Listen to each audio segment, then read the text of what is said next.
Olá, turma! Tudo bem com vocês? Desejo que todos estejam bem, firme e forte nos estudos. Eu sou a professora Lidiana da Cruz, junto com a nossa intérprete, Aldelina. Estamos aqui na terceira aula do componente curricular de arte. Vamos dar início, então? Vamos para a tela, porque temos muito conteúdo nesta aula. Estudantes, seguindo, então, nossos estudos da unidade 1, lembrando que essa é a terceira aula. Vamos falar das linguagens artísticas, parte 1, teremos então outras aulas. E o tema desta aula, artes visuais. Então nós vamos aprofundar um pouquinho, falando sobre os elementos das artes visuais, que são as técnicas utilizadas de desenho.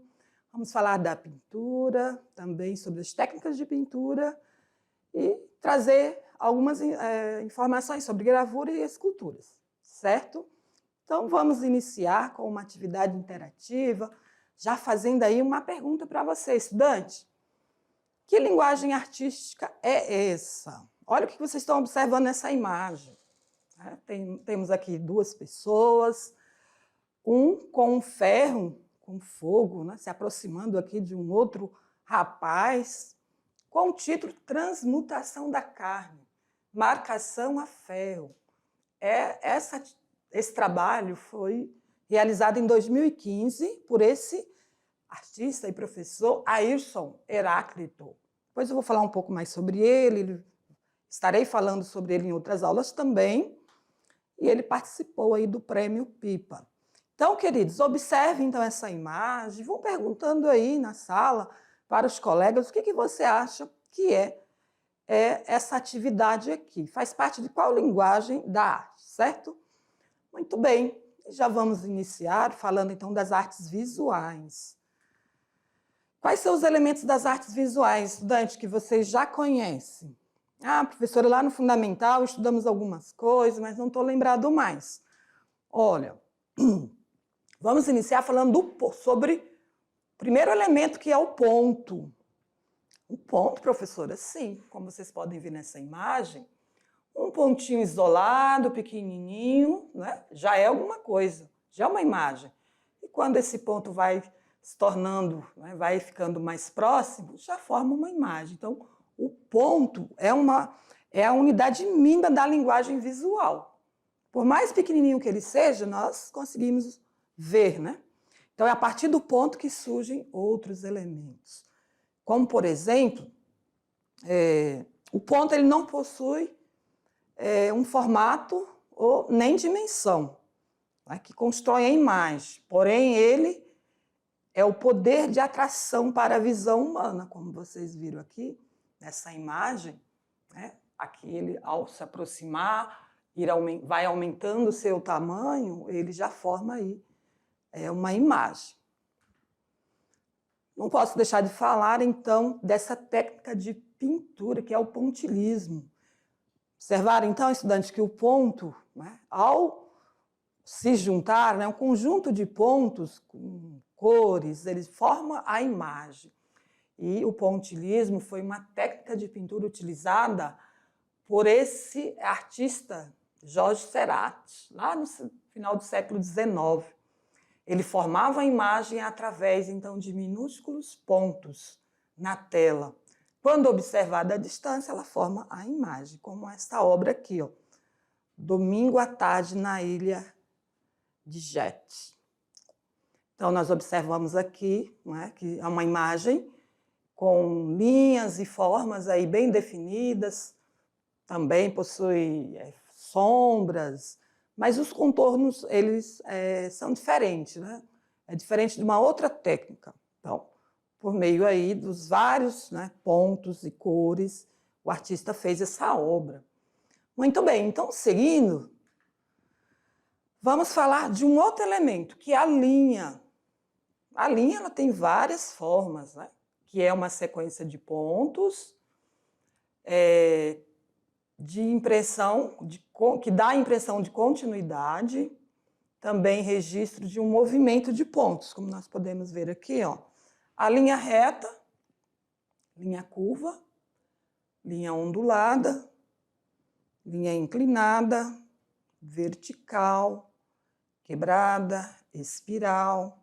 Ah, professora, mas por que a senhora está trazendo aí esses elementos da pintura? Para que vocês possam observar nas obras de arte o quanto o artista utiliza esses elementos. Ele não faz uma obra de arte sem também ter essa atenção às técnicas, né? Vou mostrar uma obra para vocês.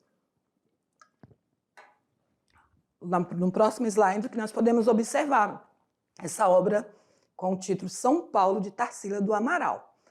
Olha como nós podemos observar as linhas que ela utiliza, né? As linhas retas, vertical, horizontal, as curvas, né? Todas elas vão formando aí, ó, uma imagem. Então, o artista, ele tem todo esse conhecimento técnico, né? Vocês vão conhecer em outras aulas algumas tendências artísticas em que o artista não tem preocupação de utilizar esses elementos aí das técnicas de desenho ou pintura. Não é? Ele, com o pincel, ele faz curvas, ele mistura as tintas, ele joga a tinta na tela e faz uma obra de arte.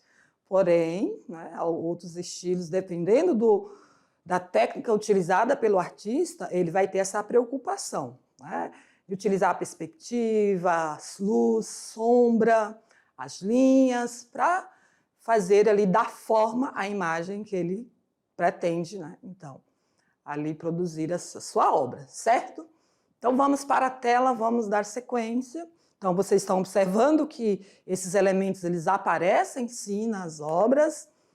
Olha aqui, sobre a forma, um outro elemento, né? Linhas de orientação espacial e de reconhecimento da imagem representada. Por exemplo, esse trabalho de Júlio Carvalho, que é um artista aqui de Rondônia, que faz esculturas de metal, temos elas em vários prédios públicos, espaços públicos. Ele, para dar forma, né, a essa escultura, então ele precisou o quê? Utilizar aí, como por exemplo, imagens, né, figuras geométricas, para dar forma a essa escultura. Então, a forma se apresenta de acordo com a referência visual da superfície em que ela está. E aproveitando, já trago, né, essa imagem para vocês observarem. Muitas vezes nós observamos esses trabalhos em espaços públicos, a gente não dá muita importância, não olha, não observa, né? Quem vier em Porto Velho, desde a entrada da cidade, nós vamos ver esculturas gigantescas, de artistas locais. Então, é uma forma de melhorar até a nossa visão, né, dos espaços abertos. Muito bem, então nós já falamos da linha, né, da forma, e seguindo aqui vamos falar sobre as cores. As cores também é um elemento muito importante na arte visual, porque é a cor que dá ali colorido, que também permite a forma dos contornos, da expressão também, como nós podemos observar aqui nesta imagem, né, nessa obra de Leonardo da Vinci, que é a Mona Lisa. A técnica ele utilizou do esfumato, que é para dar essa sombra no olhar aí da Mona Lisa, também no contorno dos lábios, né? Perceberam que esse contorno ele não é muito definido porque ele utiliza essa técnica, inclusive desenvolvida por ele, né, nesse período aí. Então, a cor é um elemento básico da linguagem visual. Muitos artistas tentaram explicar a natureza da cor e como ela ocorre. Enxergamos, então, as cores graças à presença da luz. Então, independente, as cores elas não vão ser vistas igual para todos, certo, estudante? Por quê? Como o texto está dizendo. Vai depender, então, da presença da luz. Por isso que algumas pessoas enxergam um verde mais azulado, né, mais próximo do azul, ou vice-versa, porque vai depender da luz que está ali representada, né, focando ali aquela cor, e da própria pessoa também, né? Que os nossos olhos eles podem ver as cores com tons diferentes de outra pessoa, né? Então, Vamos para a tela? Eu vou trazer para vocês aqui como as cores são produzidas. Os tons, né, das cores. Ah, mas elas estão expostas na natureza, professora. Isso mesmo, nós sabemos que as cores já estão presentes na natureza. O verde, né, as cores, a luz, que é claridade, o sol, a gente sempre dá o amarelo para o sol, o azul para o céu. Na verdade, o céu não é azul, né, é escuro. Mas com a presença da luz, ele fica azul. Então, estudante, em outra aula eu vou falar mais sobre essa obra da Mona Lisa, tá? Agora é só para a gente falar um pouco da questão da cor. O disco cromático. O que é o disco cromático? Quando nós vamos a uma loja de tinta, nós vamos encontrar algumas paletas, né? Paletas de cores, que é a forma que a gente consegue identificar os tons sobre os tons. Por exemplo, aqui, o roxo mais escuro, aí ele vai se tornando os tons mais claros, como o azul mais escuro e os tons mais claros. Então, a roda de cores ou círculo cromático é uma ferramenta para consultas quando quiser fazer combinações diferentes com as cores. Certo, estudante? Então, nós precisamos ter esse olhar de como também agrupar as combinações, né? Porque você não pode ir lá dentro da sua casa pintar uma cor que não combina com a outra, vai ficar, né? Não vai ficar legal. Não é diferente também nas obras de arte. O artista vai ter que ter essa noção de tons sobre tons. Vamos falar das cores primárias. Quais são as cores primárias? Já trouxe aqui para vocês observarem. Azul, amarelo e vermelho. Essas cores, elas não podem ser formadas por nenhuma mistura, certo, estudante? Elas são primárias porque são tons que não podem ser formados por outros. Porém, na junção dessas cores, nós podemos formar outros tons. Vocês vão observar aqui na imagem que eu trago a seguir. Então, essas cores dão o quê? Origem às cores secundárias. Olha as cores secundárias. Quando, então, misturamos o amarelo com o vermelho, forma o laranja. Vermelho com azul, o roxo ou violeta. Azul com amarelo, o verde. Então, podemos brincar com as cores, formando novos tons com as misturas, então. Então, essas são as cores secundárias. E as cores terciárias? Olha, misturando o vermelho com o amarelo, aqui no centro vocês observam que a nova cor que formou, um vermelho alaranjado. Observaram aí? E misturando o verde com o amarelo, vai formar olívia, né? Um verde meio amarelado, mais claro. Juntando, então, o verde com o azul, vai formar a cor turquesa. Vermelho com o roxo, vai formar o rosa. Então, essas são as cores terciárias. Ah, professora, eu já aprendi sobre isso lá no Fundamental. Então, nós estamos revendo aqui para que vocês possam, né, caso precisar aí em uma atividade, faltou cores, já sabe como vai formar novas cores, certo? Então, as cores terciárias são obtidas através, então, da combinação das cores primárias com cores secundárias. Então, por isso, os nomes das cores podem variar, né? A gente pode até criar novas cores, aí. Vai depender da criatividade de cada um. Muito bem. As cores quentes e frias. Tem diferença, professora, das cores? Sim. As cores, elas têm forte influência sobre as pessoas. Elas podem animar, elas podem relaxar, provocar emoções boas ou más. Então, as cores quentes aumentam o apetite. Por isso que a maioria dos restaurantes tem cores mais escuras, né? Mais quentes. Comece a observar. É claro, não vai ser qualquer restaurante, né? Então, as pessoas que trabalham com design de interiores, de fazer ornamentação de interiores, vai ter esse estudo sobre as cores, combinação de cores, e as cores que vai trazer leveza, que vai trazer relaxamento, ou as cores que vai dar fome, né? Então, já as cores frias têm efeito inverso. Por isso, se tem uma sensação de relaxamento quando vamos ao mar, né? Olhar o mar, quando estamos lá na beira da praia, né? A noção, aquele verde claro, dá essa noção de relaxamento, né? Que bom seria se a gente pudesse ir sempre, né? Na beira do mar para relaxar. Então, é uma informação sobre as cores. As cores frias são as mais dos tons claros, né? Azul, verde, e as cores quentes, esses tons como vermelho, laranja, o amarelo, enfim, aí para vocês observarem.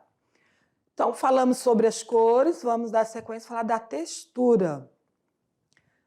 Nas artes plásticas, também há utilização do elemento textura, que é um elemento visual que expressa a qualidade tátil da superfície dos objetos. Então, o que é textura, professora? Aqui eu tenho um quadro mostrando diversas imagens, né? Com figuras, traços, linhas, enfim, que dá a noção de textura. Mas, geralmente, as texturas é quando a gente coloca a mão em uma superfície e sente lá ondulações. Aqui são texturas, por exemplo, geométricas e texturas orgânicas. Né? Uma visão plana, de uma cor única, vai ter essas texturas. Eu trouxe também aqui o trabalho do Júlio Carvalho, que ele fez em murais, né, aqui em Porto Velho, como mosaico em paredes. O mosaico sempre vai ter essa noção de texturas. Por quê? Há essa combinação de pequenas peças para formar a imagem. Além da textura visual, também vai ter a tátil. Se colocarmos a mão aqui, a gente vai sentir que são pedacinhos que foram agrupados ali para formar a imagem. Então, a textura é a qualidade impressa em uma superfície, enriquecendo as impressões e os sentidos que teremos de uma determinada forma. Muito bem. Um outro elemento da arte visual, né, é a dimensão.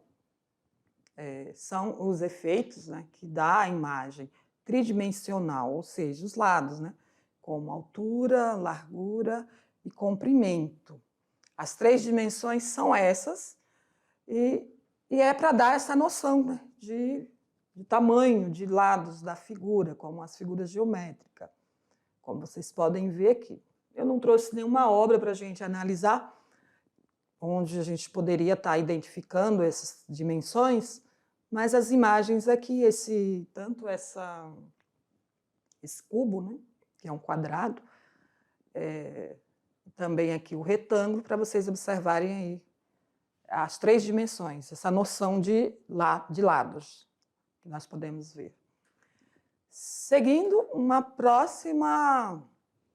Sim, para falar da questão, eu trouxe imagem sim, é porque ela não estava aparecendo ali.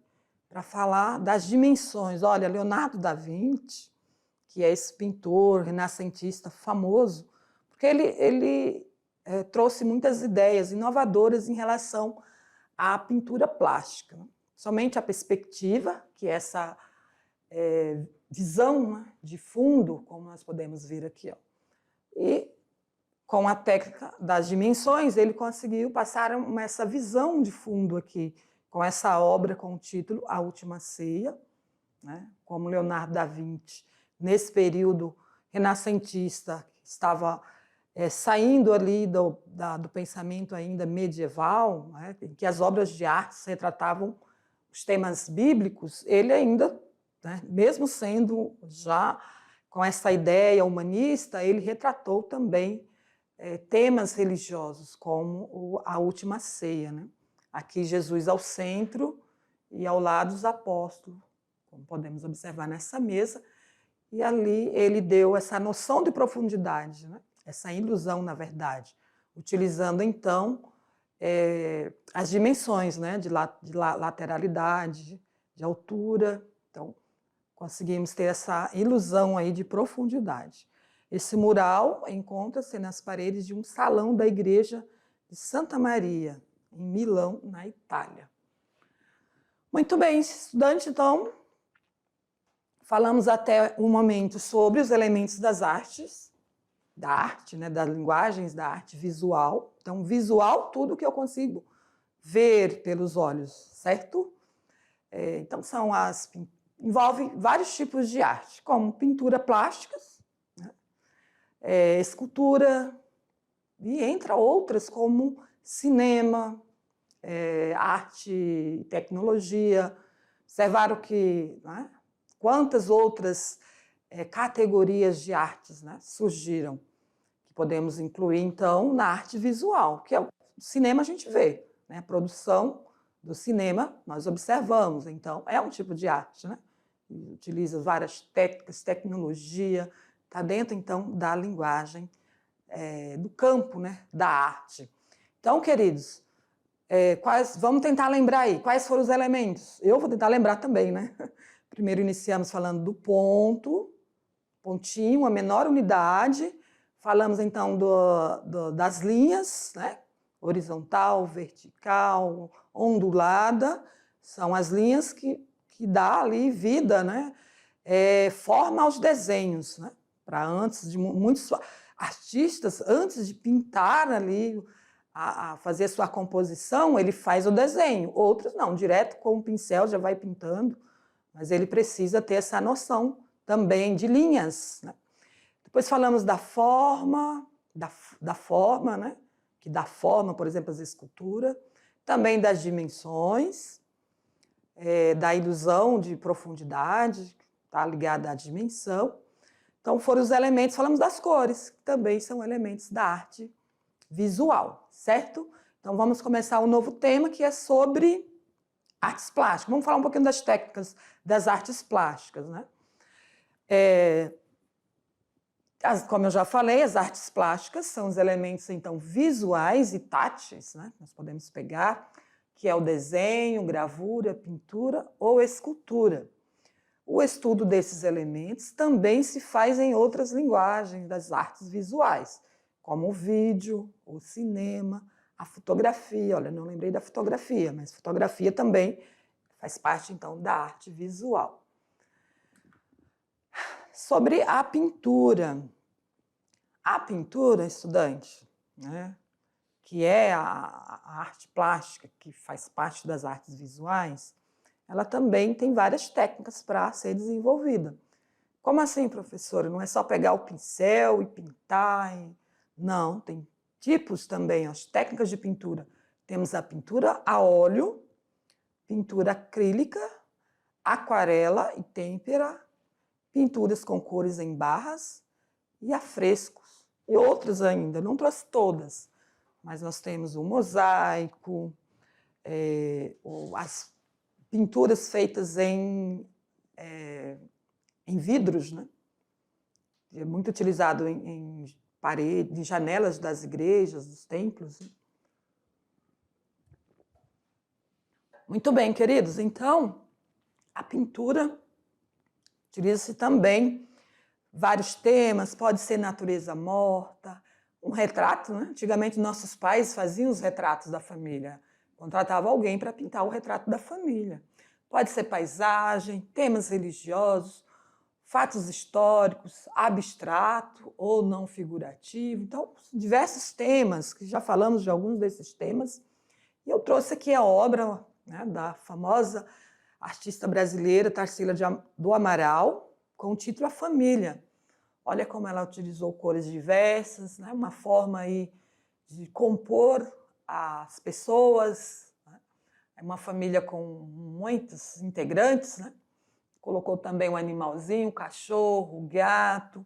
Então, Tarsila, uma artista modernista que buscou retratar, então, a cultura brasileira por meio dos seus trabalhos. De uma forma simples, porém, muito, podemos dizer, criativo e bastante interessante os trabalhos dela. As crianças gostam muito. Na escola, quando eu estou trabalhando com as crianças, eu utilizo muitas obras de Tarsila do Amaral, das artistas brasileiras, porque retrata a nossa cultura, né? E utiliza aí as cores mesmo brasileira, que tem a ver com a nossa cultura, nossas identidades. Muito bem, estudante, então nós vamos agora aproveitar, estamos falando de pintura, vamos aprender um pouquinho mais técnicas de pintura? Vamos para essa externa, para que vocês possam assistir.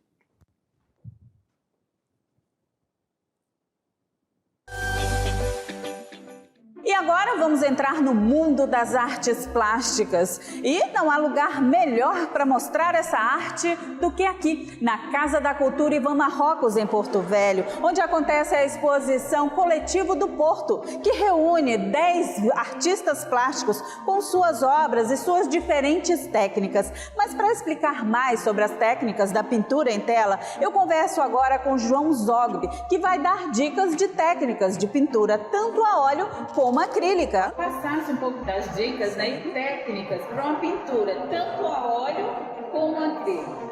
Exatamente, nós temos aqui a tela, né, que é um objeto esticado aqui, é um tecido esticado nesse bastidor aqui de madeira.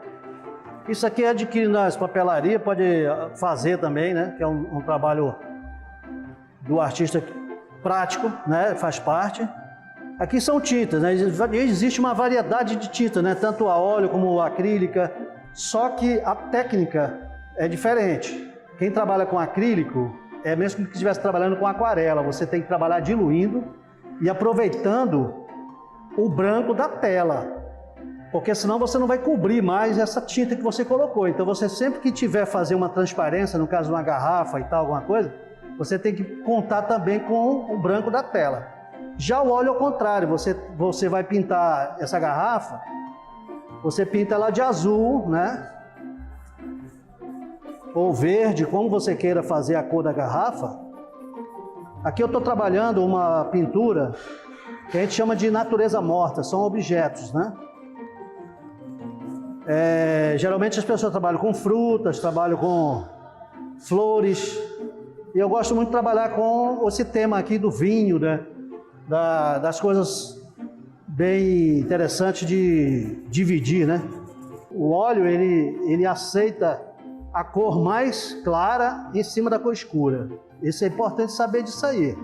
Porque às vezes as pessoas chegam assim, por que eu não consegui a transparência no meu trabalho?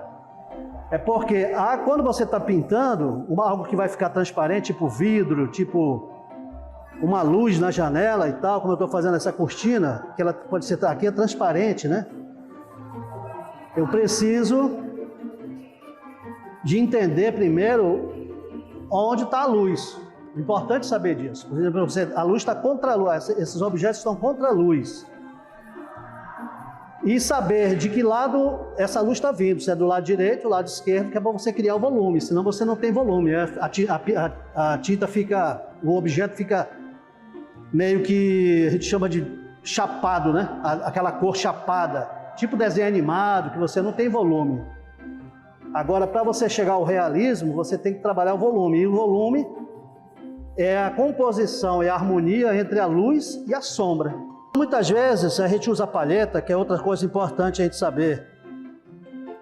O uso da palheta não é só para misturar as tintas nela. De preferência não, procure misturar a tinta na tela, no objetivo final, entendeu? Porque senão você se engana. Você, por exemplo, aqui você está pensando que vai sair um tom, né? E quando você põe na tela é outra coisa. Você pode ver que há uma mudança, né? Porque a tela, ela tem um branco, né? E vai ficar esse branco lá. E a questão dos pincéis? O pincel é interessante o seguinte, ó, o pincel eles são chatos e o redondo, né?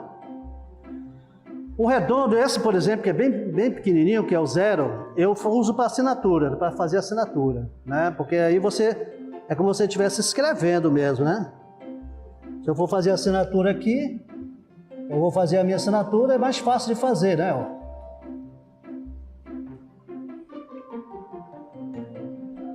eu tenho que botar tinta, né? Ai, ai.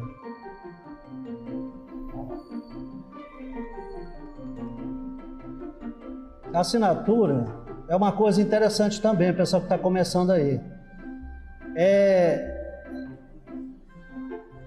Muitas vezes você vê a assinatura da pessoa muito grande, ou às vezes ele coloca aqui do lado, às vezes coloca aqui por cima. Isso não é legal.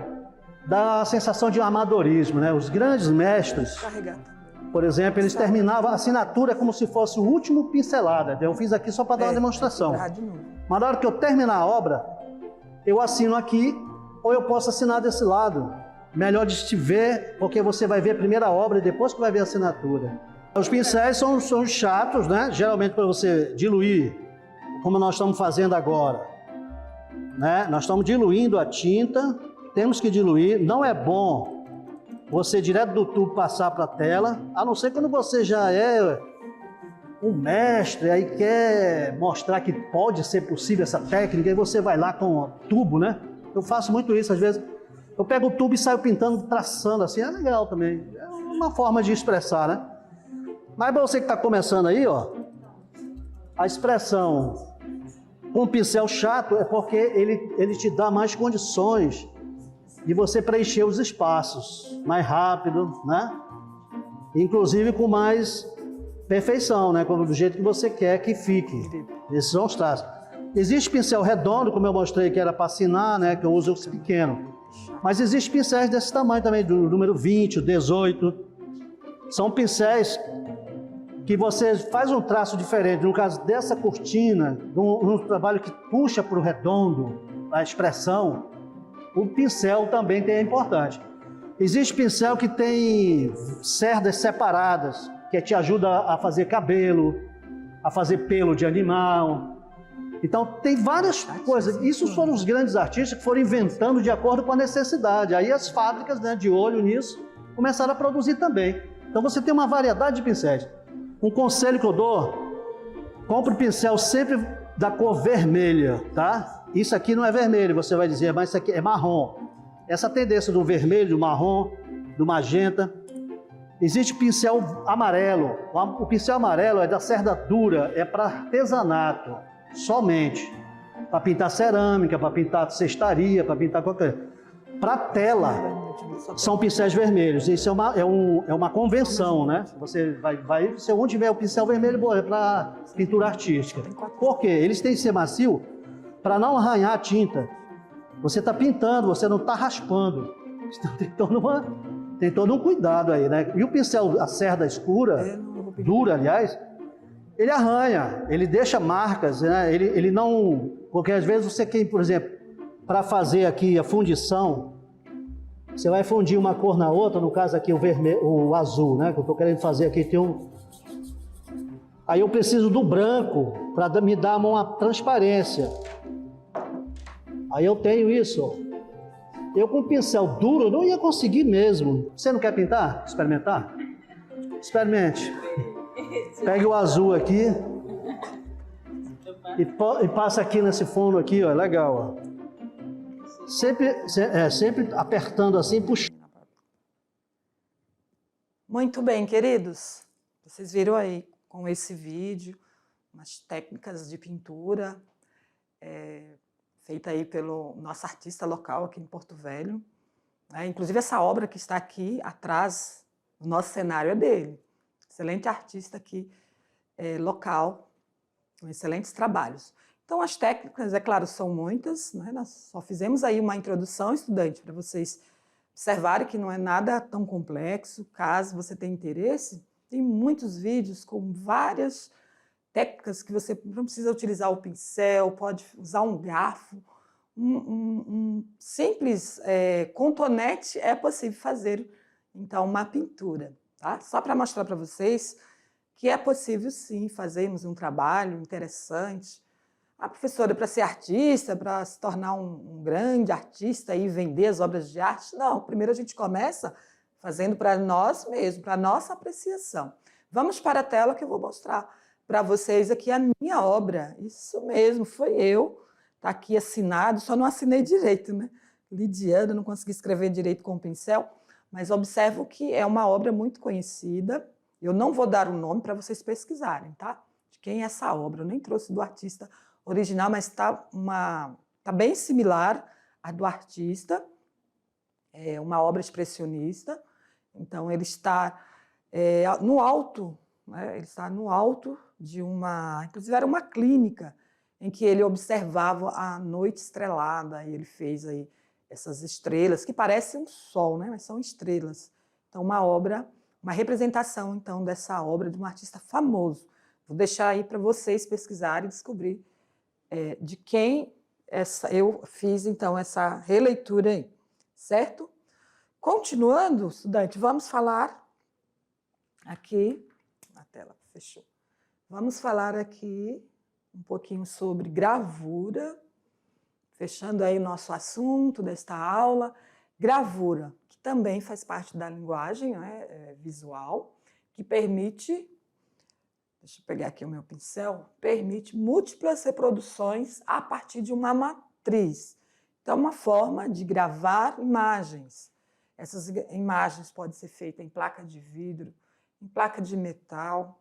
A litografia, que é o desenho, né, feito a partir de um material oleoso sobre uma superfície porosa, pedra litográfica. Então, existem várias técnicas de gravura. Em outra aula, eu me lembro que eu trazia como fazer, de uma forma bem simples, fazer gravura, utilizando material. Não foi nesta aula, mas teremos outra oportunidade. Então, gravura é como se fosse uma cópia, que você pode reproduzir vários desenhos em preto e branco, como vocês podem ver aqui, ó. Então, muito interessante essa técnica também, viu, estudante? Em outra aula, vamos falar um pouco mais dela e trazer formas de você fazer aí. E o último tema, escultura. Não é difícil identificar essa linguagem, que são a forma tridimensional, né, de fazer uma imagem. Nós chamamos também de estátua, né? As pessoas chamam de estátua, que é algo parado, né? Mas a escultura exige técnicas sofisticadas de fazer o entalhe, que pode ser em madeira, em mármore, né? Os gregos faziam muitas esculturas em mármore que eternizaram, né? Essa aqui é a Pietà, uma escultura renascentista muito famosa, feita então por Michelangelo, que é Maria com Jesus, né, aqui no colo. Então, estudante, o escultor ele utiliza 3 dimensões, que é a altura, largura e a profundidade, né? A palavra escultura ela vem do esculpe, né? Acho que, se eu não me lembro, acho que é o latim, que é esculpere, que significa entalhar. Existe, então, há mais de 30 mil anos essa técnica, que é a mais antiga manifestação artística. Então, nós já encontramos muitas esculturas, né, desde os povos pré-históricos e período antigo, muitas esculturas que eternizaram, que até hoje estão aí nos museus, no qual a gente pode apreciar, né, entender o que aquele escultor queria transmitir com aquele trabalho. Então, queridos, estamos finalizando. Lembra que passei uma pergunta para vocês? O que trata, né, aquela linguagem artística, trata-se de uma performance. Vocês vão aprender sobre essa linguagem artística em outras aulas.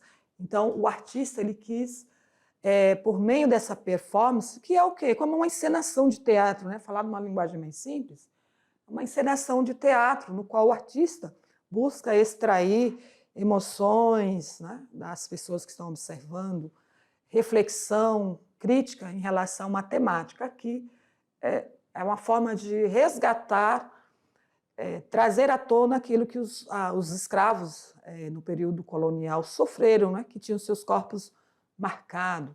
Então, em outras aulas, vamos estar falando mais sobre performance, inclusive desse trabalho de Ayrton, certo, estudante? Então, vamos finalizar com uma atividade, porque vocês vão falar mais sobre esse trabalho, dessa performance, vocês vão desenvolver aí uma reflexão crítica. Então, eu coloco aqui essa orientação para o professor, reunir as turmas em 2 grandes grupos, né, para vocês fazerem a discussão. 10 minutos para que vocês se reúnam e façam a reflexão em grupo, e 10 minutos para expor a ideia. Então, cada grupo, um vai concordar com a temática transmutação da carne e o outro grupo vai discordar. Então, cada um vai defender a sua tese em relação a esse trabalho, certo? O segundo grupo, então, vai discordar da performance e explicar por que não concorda. Então, uma forma de vocês fazerem uma atividade prática na sala de aula. Se precisar, pode adaptar essa atividade, professor. Então, essas são as nossas referências.